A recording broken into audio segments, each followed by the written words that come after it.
नमस्कार, मैं हूं आपके साथ अनंत भट्ट। शाम के 4 बज चुके हैं। शुरुआत कर रहे हैं नए सिरे से खबरों की और शुरुआत हम इस बुलेटिन की करेंगे एक बड़ी खबर के साथ जो आ रही है दुर्ग से। जमीन खरीदी गाइडलाइंस का विरोध हो रहा है। जमीन कारोबारी विरोध प्रदर्शन कर रहे हैं। कलेक्ट्रेट घेराव के लिए निकले प्रदर्शनकारी काले गुब्बारे और काले झंडे लेकर उन्होंने प्रदर्शन किया।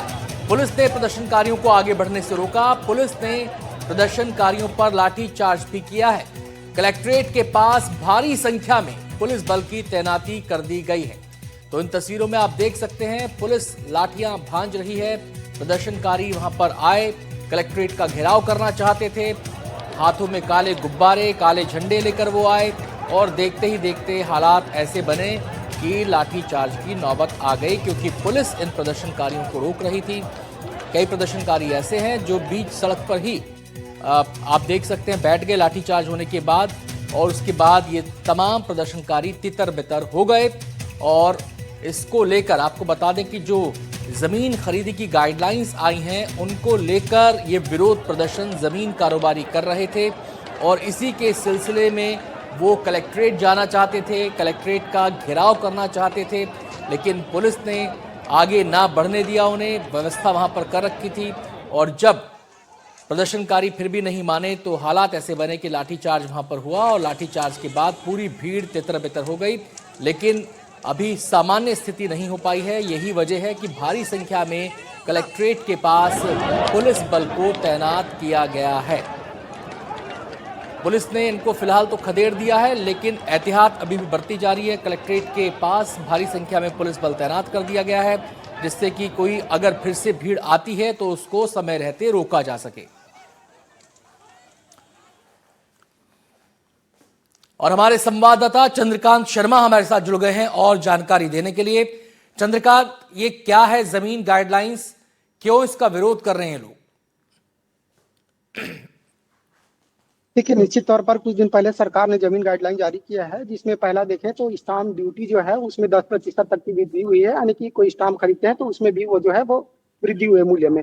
इसके अलावा इनका ये भी कहना है कि जो जमीन की जो दरें हैं उसमें लगभग 500 से 900, कहीं कहीं पर 1000 जो है परसेंट तक भी उसमें वृद्धि हुई है, जिसको लेकर लगातार विरोध कर रहे हैं। इनका ये कहना है कि जमीन की जो दरें हैं उसमें अनुमान के हिसाब से मतलब कहीं ना कहीं कई गुना वृद्धि हुई है, जो कि नहीं होना था। और इस वृद्धि की वजह से व्यापारी के अलावा जो जमीन बेचने वाले हैं, जमीन से खरीद करने वाले हैं, इन सबको कहीं ना कहीं प्रॉब्लम होने वाला है। यानी कि ओवरऑल कहें तो महंगाई बढ़ने की बात जो है सामने आ रही है। इसको लेकर पिछले शायद 6-7 दिनों से लगातार ये प्रदर्शन कर रहे थे। एक जगह धरना स्थल बनाकर ये लगातार प्रदर्शन कर रहे थे और आज भी प्रदर्शन करते हुए ये बड़ी संख्या में पहुंचे, जिनमें जमीन खरीदने वाले, जमीन बेचने वाले, यानी कि ओवरऑल जो व्यापारी प्रदर्शन कर रहे थे वो भी बड़ी संख्या में शामिल थे। तकरीबन 150 से 200 की संख्या में मौजूद थे और इसकी बात जो है पुलिस को भी पता थी। तो कलेक्ट्रेट कैंपस में वो आना चाह रहे थे।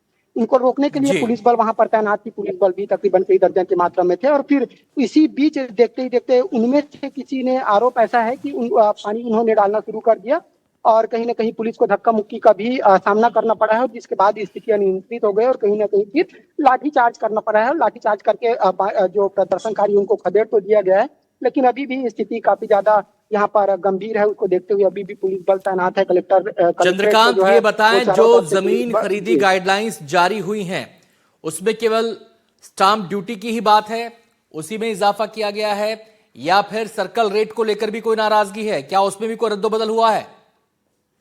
बिल्कुल दोनों में हुआ है। स्टाम्प ड्यूटी में तो 10% तक जो है वृद्धि वो तो की ही गई है। इसके अलावा जो जमीन जो खरीदी बिक्री होता था तो जमीन के रेट भी बढ़े हुए हैं। जो जमीन पहले सरकारी वैल्यू अगर कोई जमीन का 5 लाख है तो उसका भी लगभग 15 लाख या 20 लाख कहीं कहीं पर हुआ है एरिया के अकॉर्डिंग।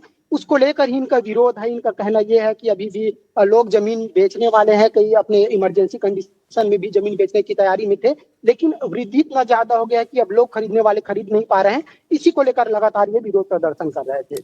जी, लेकिन ये बात थोड़ा समझ में नहीं आ रही है चंद्रकांत कि ये जो जमीन से जुड़े व्यापारी हैं, कारोबारी हैं, प्रॉपर्टी डीलर भी आप इनको कह सकते हैं, बिचौलिया भी कह सकते हैं इनको, तो ये इनको क्या आपत्ति है? क्योंकि स्टाम्प ड्यूटी बढ़ गई, जो खरीदने वाला है उसको पे करना है।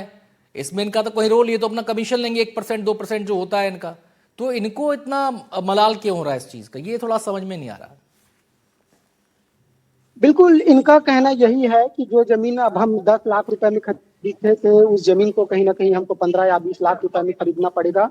और इसके अलावा सिर्फ वो इन्हीं की बात नहीं कर रहे हैं, अपनी बात नहीं कर रहे हैं, इसके अलावा जमीन जो बेचने वाले हैं वो भी यहाँ पे मौजूद थे। उनका भी कहना ये है कि जमीन बेचने में उनको परेशानी हो रही, स्टाम्प ड्यूटी बढ़ गया है। जैसे पहले 5 लाख की जमीन पर कम स्टाम्प ड्यूटी देना पड़ता था, लेकिन अभी स्टाम्प ड्यूटी बढ़ गया है, तो कहीं ना कहीं उनका प्रॉफिट जो है वो कम हो जाएगा।